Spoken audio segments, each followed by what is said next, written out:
Assalamualaikum warahmatullahi wabarakatuh. Waalaikumsalam warahmatullahi wabarakatuh. Selamat sore, salam sejahtera bagi kita semua. Yang kami hormati Bapak Asep Guntur Rahayu, selaku PLT Deputi Penindakan dan Eksekusi, dan juga teman-teman media yang terus mendukung melalui kerja-kerja jurnalistiknya dalam upaya-upaya pemberantasan korupsi. Yang kami hormati, sayangi, dan selalu banggakan. Pada kesempatan kali ini, sebagai bentuk transparansi informasi publik, KPK akan menyampaikan update perkembangan terkait dengan dugaan tindak pidana korupsi terkait dengan suap pengurusan perkara di lingkungan Mahkamah Agung.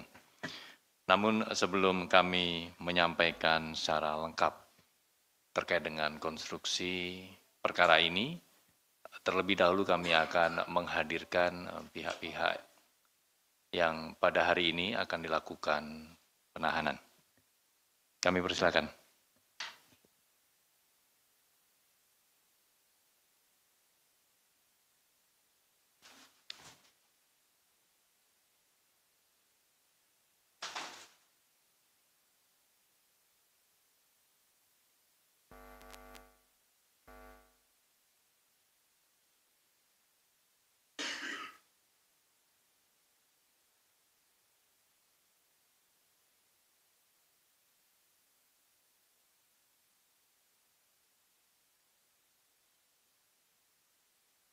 Sudah cukup, teman-teman? Cukup, baik, terima kasih. Silakan untuk kembali ke tempat.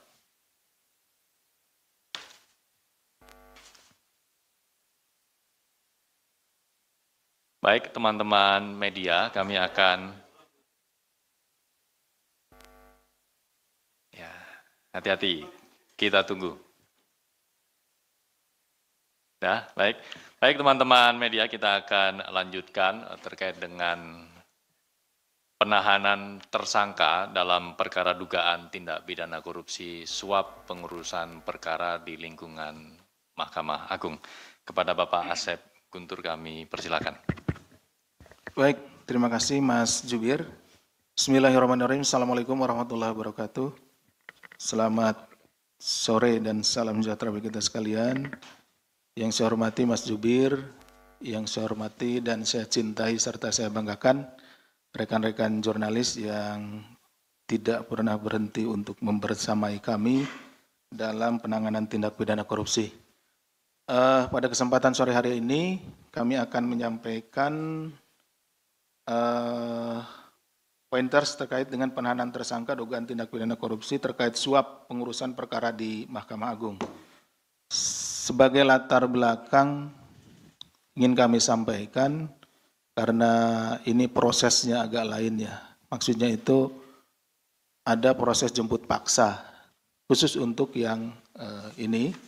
Jadi alasannya adalah tentu penegakan hukum itu sangat perlu karena Indonesia sebagai negara hukum dan tentunya penegakan hukum menjadi salah satu yang penting dan dalam rangka itulah kami melakukan upaya-upaya termasuk melakukan jemput paksa kepada tersangka karena yang bersangkutan tidak hadir ya. 2 kali pemanggilan tidak hadir, kemudian juga kita sudah coba cari beberapa waktu, tidak ada, tapi alhamdulillah kemarin ya sore ya kita dapat informasi bahwa yang bersangkutan ada di suatu tempat dan tim segera ke tempat tersebut dan alhamdulillahnya ada, kemudian dibawa ke sini. Tentunya ini juga dalam rangka upaya penegakan hukum untuk memastikan bahwa supremasi hukum di Indonesia dapat memberikan rasa keadilan bagi seluruh warga negara yang memiliki kedudukan yang sama. Jangan sampai salah satu atau beberapa pihak kemudian tidak kita lakukan upaya paksa karena memang yang bersangkutan pergi atau tidak ada di tempat. Kita tetap berusaha untuk mendapatkannya. Kemudian perkara ini terkait dengan upaya atau tindakan-tindakan melawan hukum yang dilakukan oleh para tersangka dalam pengkondisian atau pengaturan suatu proses hukum sebagaimana dalam perkara dugaan tindak pidana korupsi terkait suap pengurusan perkara di Mahkamah Agung. Ini awalnya ya, seperti itu. Kemudian ketidakhadiran tersebut, seperti tadi telah disampaikan, itu setelah 2 kali ya kita panggil, kemudian kita lakukan penjemputan paksa. Adapun upaya penjemputan ya, penjemputan tersebut sebetulnya sudah beberapa minggu yang lalu gitu. Kita melakukan pencarian dan lain-lain. Nah, seperti itu. Tapi baru kemarin bisa kita laksanakan. Bahwa dalam perkara dugaan tindak pidana korupsi terkait suap pengurusan perkara di Mahkamah Agung atau MA, sebelumnya KPK telah menetapkan 2 orang tersangka. Ini lanjutannya, yaitu Saudara HH selaku Sekretaris Mahkamah Agung periode 2020-2023, kemudian MED selaku Direktur PT WA atau pihak swastanya. Jadi yang mengurus perkara-perkara di Mahkamah Agung salah satunya itu. Termasuk juga kan rekan-rekan juga mungkin monitor yang ditangani oleh Kejaksaan Agung juga ada pengurusan perkara di sana. Terhadap Saudara MED, KPK telah melakukan pemanggilan sebagai tersangka sebanyak 2 kali, kemudian yang ketiga kalinya kita cari dan tidak pernah hadir, di mana dalam pemanggilan tersebut tidak hadir tanpa keterangan.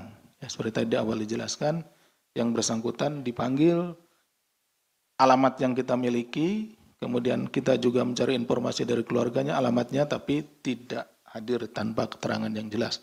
Tentu kalau ada keterangan yang jelas, kita atau penyidik bisa memakluminya. Misalkan sakit atau hal lain ya, yang jelas gitu, seperti itu. KPK kemudian melakukan upaya paksa penangkapan pada hari Rabu, tanggal 24 September 2025, sekitar pukul 18.44 waktu Indonesia Barat, di sebuah rumah di kawasan Tangerang Selatan. Ya. Penyidik kemudian melakukan pemeriksaan secara intensif dan melakukan penahanan terhadap Saudara MED untuk 20 hari pertama, terhitung sejak tanggal 20 September sampai dengan 14 Oktober 2025 di cabang Rumah Tahanan Negara Kelas 1 Jakarta Timur. Adapun konstruksi perkaranya sebagai berikut, bahwa sekitar awal tahun 2021, FR mempertemukan dan memperkenalkan MED kepada HH. Pada saat itu MED menyampaikan ada perkara dari temannya dan meminta bantuan kepada HH. Jadi temannya MED ini sedang berperkara pada tingkat di Mahkamah Agung ya, DMA gitu. Jadi dia minta kepada Saudara FR untuk dipertemukan dengan HH. HH ini pada saat itu sebagai sekretaris MA, gitu ya. Jadi melalui pertemuan itulah Saudara MED meminta bantuan supaya temannya ini dibantu gitu, sesuai keinginannya. Tentunya ya perkaranya pasti minta dibantuan, ya perkaranya ya supaya dimenangkan seperti itu kan ya. Setelah beberapa kali pertemuan di tempat umum gitu ya, HH kemudian menyampaikan apabila ingin membicarakan perkara jangan harusnya itu sebaiknya di tempat tertutup, jangan di tempat umum gitu, seperti itu.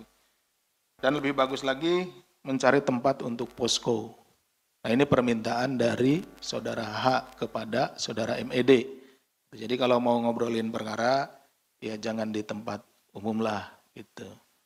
Ya, ini kan pasti kalau tempat umum kan mungkin banyak orang dan lain-lain kan lalu lalang seperti itu ya. Jadi dia menyarankan kepada MED itu carilah tempat yang tertutup gitu ya, seperti itu. Kalau enggak ya bisa dijadiin posko seperti itu. Hal tersebut kemudian ditindaklanjuti, FR mencarikan tempat dan pembayarannya dilakukan oleh MED. Tadi kan FR itu adalah temannya MED juga. FR mencarikan tempatnya, kemudian yang membayar tempat itu adalah MED, seperti itu. Nah, kemudian pada rentang waktu Maret 2021 sampai dengan Oktober 2021, terdapat komunikasi tentang beberapa proses pertemuan FR dengan HH di beberapa tempat. di mana dalam pertemuan tersebut FR bersama MED meminta bantuan HH untuk membantu menyelesaikan perkara temannya. Jadi perkara temannya itu bukan hanya satu gitu ya, beberapa perkara yang dikomunikasikan dengan HH di tempat yang kemudian tempat tertentu ini, tempat tertutup yang dicarikan oleh FR dan bayar sewanya oleh MED. Bahwa selama rentang waktu tersebut MED meminta bantuan HH untuk mengurus perkara hukum dari teman-temannya, antara lain perkara sengketa lahan di Bali dan Jakarta Timur, perkara sengketa lahan di Depok, perkara sengketa lahan di Sumedang, perkara sengketa lahan di Menteng, dan perkara sengketa lahan tambang di Samarinda. HH kemudian menyanggupi untuk membantu penyelesaian perkara sesuai dengan permintaan MED.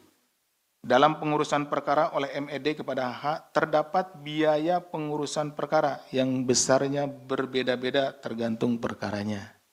Jadi untuk memberikan bantuan itu atau mendapat bantuan tidak gratis. HH meminta sejumlah uang ya atau bayaran kepada saudara MED. Biaya pengurusan perkara tersebut diberikan secara bertahap, yaitu berupa uang muka yang dibayarkan di awal pengurusan dan pelunasan apabila perkara tersebut berhasil dibantu pengurusannya oleh HH. Jadi kasih uang muka dulu, baru ditunggu nanti persidangannya setelah vonis ya, itu. Nah baru diberikan lagi. Bahwa atas perkara-perkara yang diurus oleh HH ternyata ada yang kalah gitu ya. Sehingga MED akan dilaporkan oleh pihak-pihak yang terkait. Sehingga MED meminta bantuan FR agar membantu menyampaikan kepada HH untuk mengembalikan uang pengurusan perkara yang sudah diberikan. Jadi kalau nggak berhasil nih, dia kan juga minta dari temannya, minta uangnya gitu ya, uangnya. Padahal uangnya sudah diserahkan kepada HH. Nah, si MED ini dilaporkan juga oleh temannya yang berperkara itu, loh kok sudah nitip, sudah ngasih uang, masih kalah gitu ya perkaranya. Nah, saya dilaporkan gitu. Makanya dia nagih juga nih ke MED. Kemudian atas perbuatan MED dipersangkakan melanggar pasal 5 ayat 1 huruf A, pasal 5 ayat 1 huruf B atau pasal 13 Undang-Undang Nomor 31 tahun 99 tentang pemberantasan tindak pidana korupsi sebagaimana telah diubah dengan Undang-Undang Nomor 20 tahun 2001. Tentang perubahan atas Undang-Undang Nomor 31 Tahun 1999 tentang pemberantasan tindak pidana korupsi. Demikian yang bisa kami sampaikan. Saya kembalikan kepada Mas Jubir. Baik, terima kasih Pak Deputi yang sudah menjelaskan secara lengkap terkait dengan kronologi penangkapan ataupun konstruksi perkara, di mana KPK kemudian melakukan penahanan untuk 20 hari ke depan terhadap saudara MED, sejak tanggal 25 September hingga 14 Oktober 2025. Baik, kami akan buka sesi pertama untuk tanya jawab terkait dengan perkara ini. 3 dulu, Mas Chandra, Mas Yudi, Mas Jonathan. Oke, ada 4. Mas Rizky sekalian, yuk. Mau nanya ini aja. Berapa uang yang diminta Pak Hasbi Hasan untuk menangani satu perkara dan berapa uang yang sudah dikasih Menas Erwin kepada Hasbi Hasan itu aja, Pak. Baik, terima kasih Mas Chandra. Mas Yudi. Terima kasih Mas Budi. Pak Asep izin. Ya. Kalau di kasus di MA itu kan terkait kasasi dan PK ya. Ini kan dugaannya kan perkara perdata ya Pak Asep. Ya, ya. Sengketa lahan. Nah itu Kasasi dan PK.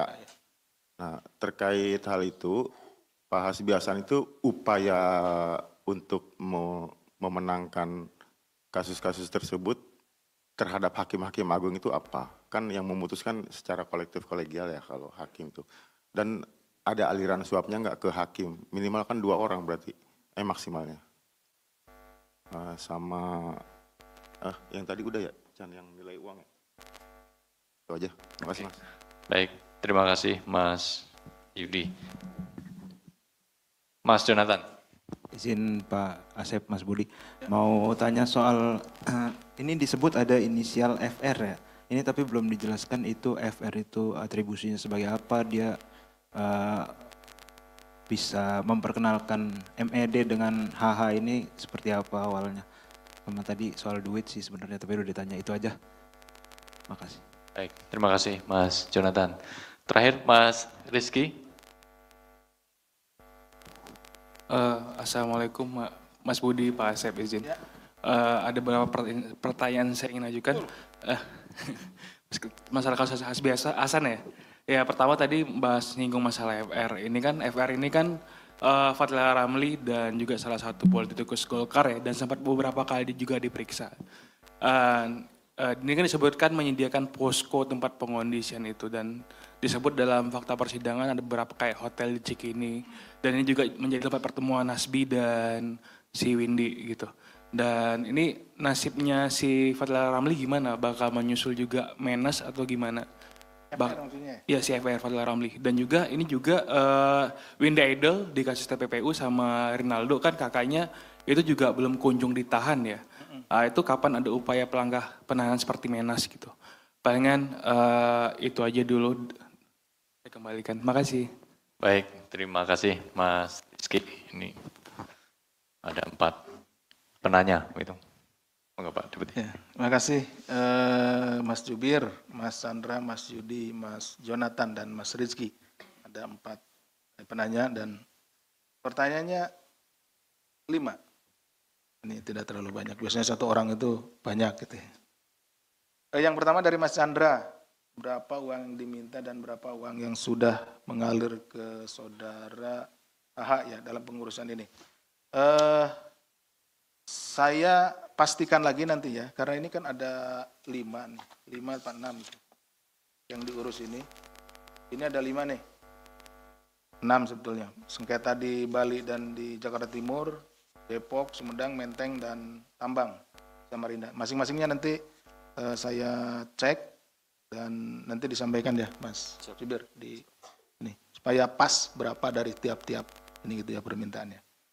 Kemudian Mas Yudi, ini upayanya seperti apa? Jadi yang seperti mungkin juga sudah ada di sidang ini kan, perkara ini sebetulnya lanjutan dari perkaranya OTT-nya DMA nih. Ada 2 hakim agung yang ditetapkan tersangka kemudian sudah divonis ya, 2 hakim agung itu. GS salah satunya, kemudian satunya SD ya, SD dan DS. Jadi yang terungkap, ya yang kami ungkap baik pada saat penyidikan kemudian di sana. Nah, si HH ini kemudian nanti akan mengkondisikan siapa yang akan menangani perkara itu gitu ya.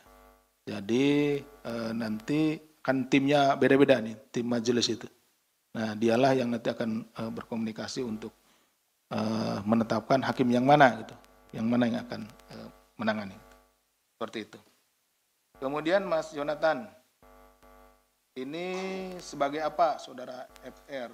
FR ini duluan kenal dengan AH gitu ya. Jadi ada komunikasinya. Nah tapi MED ini temannya FR. Nah curhat pertamanya itu ke FR. Kata FR ya udah saya punya temen nih. Gitu. Lalu disambungkanlah ke AH gitu. Jadi dia yang ini. Kemudian ada perannya lagi, nah ini sekalian jawab punyanya Mas Rizky, itu dia yang mencarikan tempat, karena kan pertemuan-pertemuannya itu awalnya itu di tempat umum, itu ya, tempat umum. Jadi yang sampaikan kalau mau ngobrolin perkara, jangan di tempat sini dong, gitu, tempat khusus gitu. Ya bisa berdua lah atau paling bertiga mereka seperti itu, sehingga membahasnya lebih leluasa mereka itu seperti itu. Nah makanya dicarikan oleh FR ini tempat, tapi yang bayari MED gitu, itu seperti itu. Kemudian dari Mas Rizky, dia menyediakan poskonya tadi jawabannya terkait dengan yang Mas Jonathan. Betul, yang nyariin ini adalah FR, nyariin posko gitu, nyariin tempat. Tapi yang bayarnya MED gitu. Ini udah saya cariin tempat nih. Itu tempatnya yang strategis biar tidak terlalu jauh kemana-mana kan gitu ya. dari tempatnya Pak H dekat, dari ini juga dekat seperti itu. Dan juga tentu tempatnya harus yang private ya. Misalnya tempatnya yang banyak lalu lalang orang kan tidak mungkin gitu. Nah kemudian yang kedua, pertanyaan Mas Rizky yang kedua, saudara WI dan kakaknya seperti apa? Saat ini masih berlangsung. Jadi tunggu aja, mungkin sebentar lagi kita akan umumkan juga. Ya Mas Rizky. Oke, demikian mungkin yang bisa kita sampaikan. Baik, terima kasih Pak Deputi. Semuanya sudah terjawab dengan lengkap. Kita buka sesi kedua untuk isu lainnya. Oh masih? Masih.